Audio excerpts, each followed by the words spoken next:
What is up, guys? NYKF31 here, bringing you a game, or a couple of games actually, of Madden Ultimate Team.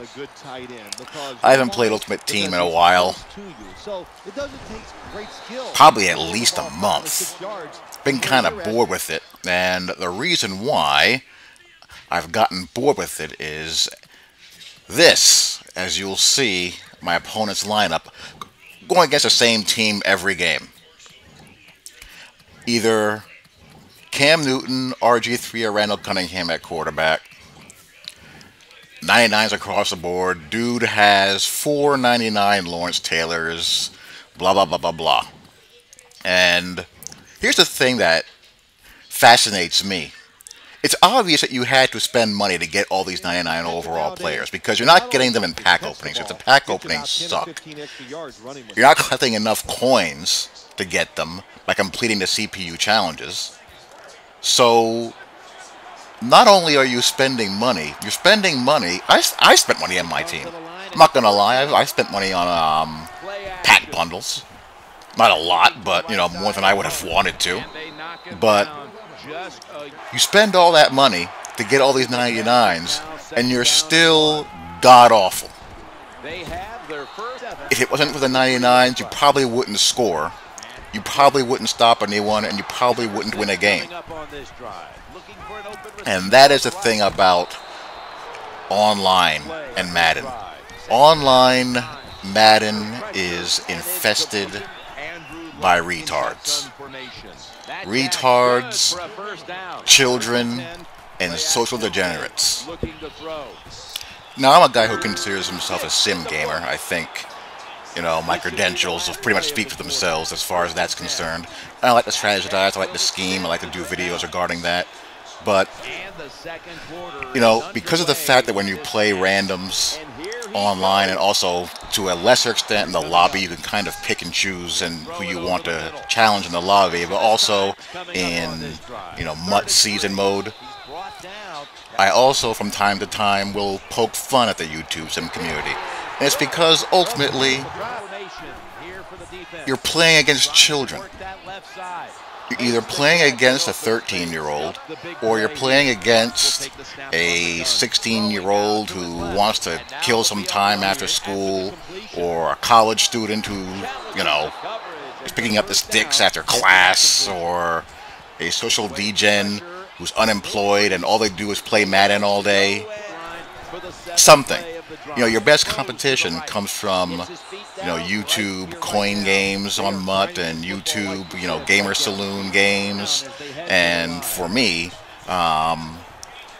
in the online franchises that I'm a part of, great competition there. People with brains, people with sense. Because playing people like this in the MUT seasons and also in online, ranked, random, and lobby games, it actually in the long run, I feel, makes you worse, because most times you're able to beat them just on autopilot, because they're ultimately going to beat themselves. You just have to help them along the way to beating themselves. But when you actually start playing people with brains again, you can catch yourself slipping. So, you know, I try to not let too much time go by between my excursions in the MUT games and the online ranked games. I try not to let too much time go by before I play someone on my friends list who has a brain. And if you're on my friends list, you do have a brain, or otherwise you wouldn't be on there. Or play my online franchise games. And of course, the 99 overall Sean Taylor detonates my guy. He runs it back for a touchdown. And my team now has cracked 90 itself. I was in the 80s for the longest time. I was building up my team from scratch and just playing along. And I'm now up to a 91. And, you know, it just gets boring and stale because, again, you're playing against the same exact team all the time. And what most of them do, they just play two-man under or just man blitz every down and rely on the combination of their 99 overall players unleashing their superpowers or, some AI catastrophe to bail them out and either keep them in the game or to steal a game from you. The game's MUT season and online randoms, they're not completely without value. They're useful for keeping your stick skills and your scheming sharp. But especially in the world of online randoms, you have to go through so many games before you start getting into playing people that have a clue that it's just not worth it. You have to go, I would say, at least 40 games. At least, before you start scratching the surface of people who have an idea what the heck they're doing. This just guy tries to block my field goal.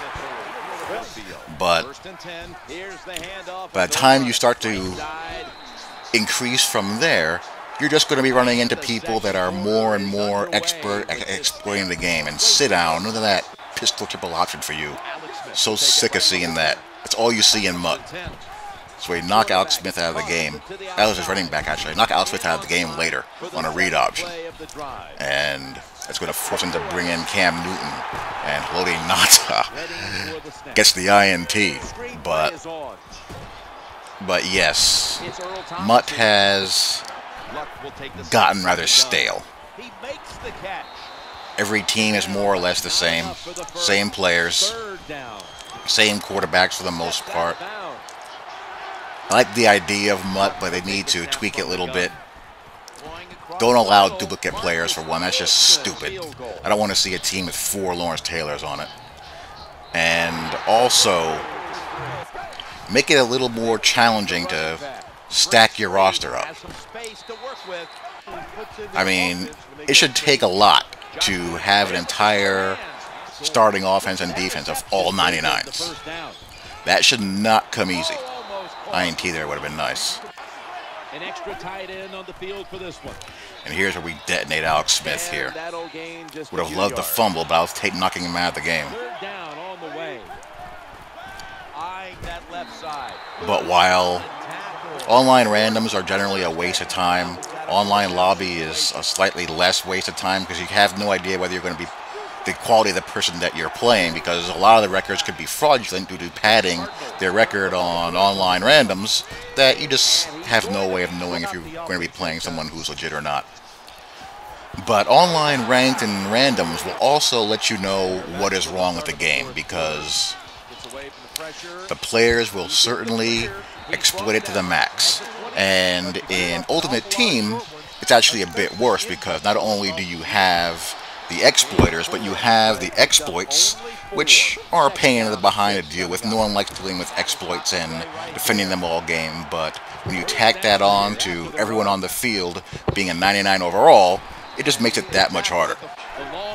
It's harder to cheese your life away with the Jacksonville Jaguars than it is with, 99 overall Eric Dickerson, and 99 overall RG3, 99 overall Jerry Rice and Ditka, and a 99 overall offensive line. I mean, can you say hello to pistol power, zone read, and pistol triple option? But anyhow, I was up 9-0 in this game, and it might have well have been 90-0 I never really felt that I was threatened much, even though I really didn't feel like I played all that well. And that sometimes happens, you just take it and leave it. So that's my thought on that. I'm sure any YouTube commentator who plays a lot of ranked and Ultimate Team will tell you the same thing as far as the quality of opponent you run into. So talk to you all later. Peace.